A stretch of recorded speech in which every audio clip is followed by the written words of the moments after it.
ఈ వీడియోలో మనం భగవద్గీత అధ్యాయము 2 శ్లోకము 48ని పరిశీలిద్దాం.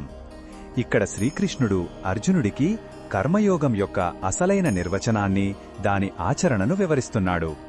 మొదటగా ఈ పవిత్ర శ్లోకాన్ని భక్తితో విందాం. యోగస్థః కురు కర్మాణి సంగం త్యక్త్వా ధనంజయ సిద్ధ్యసిద్ధ్యోః సమో భూత్వా సమత్వం యోగ ఉచ్యతే.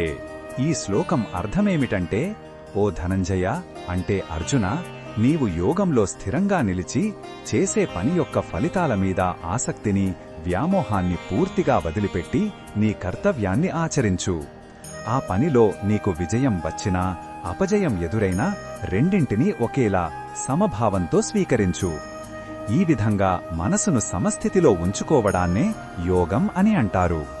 ఇక్కడ యోగం అంటే కేవలం ఆసనాలు వేయడం కాదు, మనసును సమనియలో ఉంచే ఒక ఉన్నతమైన స్థితి. ఈ శ్లోకంలో ఉన్న భావం మనకు ఏమి చెప్పుతుందంటే, నిజమైన శాంతి పనిని వదిలేయడంలో లేదు, పని పట్ల మనకున్న దృక్పథాన్ని మార్చుకోవడంలో ఉంది. మనం ఫలితాలను ఆశించినప్పుడు మనసు ఆనందం లేదా దుఃఖమనే ఉయ్యాలలో ఊగుతూ ఉంటుంది.